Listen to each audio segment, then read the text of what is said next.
10 సంవత్సరాలు TRS government ఉండి ఏ రోజు కూడా కుడి కాలువ గురించి వాళ్ళు ఆలోచన చేయలేదు. ఇలా సత్యమన్న గారు రాగానే కుడి కాలువ పనులు ప్రారంభించడానికి తన ప్రయత్నాలు మొదలు పెట్టగానే కొంతమంది ప్రతిపక్షాల నాయకులు ఆ కుడి కాలువ పనులు పూర్తయితే మాకు భవిష్యత్తులో పుట్టగతులు ఉండేవి, నారాయణపూర్ రిజర్వాయర్ పూర్తయినట్టయితే ఇక మిగతా ఎవరికి కూడా ఇక్కడ పుట్టగతులు ఉండేవి, మేడిపల్లి సత్యం గారికి మంచి పేరు వస్తుంది, ప్రజల గుండెల్లో నిలిచిపోతాడు, ఆ పనులు ఎట్లా చేసి ఆపాలని ఒక నీచమైన ఆలోచనతోటి కుట్రలు చేస్తున్నారు.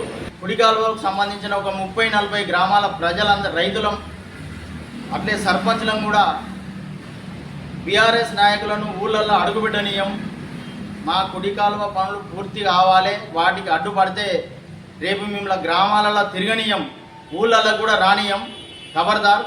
ఎమ్మెల్యే గారికి నారాయణపూర్ ప్రజలకు మధ్యలో లేనిపోని చిచ్చులు పెట్టి వారిని ఎమ్మెల్యే గారి దగ్గరికి రాకుండా ఇవాళ నారాయణపూర్ ప్రజలకు న్యాయం జరగాలంటే మేడిపల్లి సత్యం గారితో సాధ్యమవుతుంది. అది ఆయన 100% ఒక కమిట్మెంట్ ఉన్న నాయకుడు. నారాయణపూర్ ప్రజల కోసం తన శక్తికి మించి ప్రయత్నం చేస్తుండు. అయినా కూడా మీరు ఉన్నప్పుడు 10 సంవత్సరాల నారాయణ ప్రజలకు ఏమి చేసింది లేదు. రవిశంకర్ గారు ఆ ఊరు బిడ్డవయ్యుండి కూడా నువ్వు నారాయణపూర్ ప్రజలను ఆనాడు కూడా నువ్వు ఏం చేయలేదు. వాళ్ళకు నీకు అధికారం ఉన్నప్పుడే ఏం చేయలేకపోయినావు. ఇవాళ అధికారం లేనప్పుడు వాళ్ళ దగ్గరికి పోయి నేను వాళ్ళకేదో వాళ్ళ మీద ఏమో ప్రేమ ఉన్నట్టు ఈ కుంటి సాకులు చెప్పి వాళ్ళని అనవసరంగా రెచ్చగొట్టే ప్రయత్నాలు చేస్తున్నారు. మీరు ఎమ్మెల్యే గెలిచే ముందు కేటీఆర్ గారిని తీసుకొచ్చి అంబేద్కర్ సాక్షిగా నేను కుడి కాలువ పనులు పూర్తి చేపిస్తా, రవిశంకర్ గారిని గెలిపించే బాధ్యత మీరు తీసుకోర్రి, కుడి కాలువ పనులు నేను చేస్తా, చొప్పదండి ప్రజల మీద మాకు అమితమైన ప్రేమ ఉంది, మా అమ్మగారు ఇది, మా నాన్నగారు అత్తగారు ఊరు, చొప్పదండి ప్రజలను మేము అన్ని రకాలు ఆదుకుంటామని కేటీఆర్ గారు కూడా అంబేద్కర్ సాక్షిగా మాటిచ్చిపోయిండు. మీరు గెలిచిన తర్వాత కనీసం నా కుడి కాలువ పనులను పట్టించుకున్న నాదుడే లేదు. 40-42 గ్రామాల ప్రజలు అల్లాడిపోతున్నారు నీళ్లు లేక.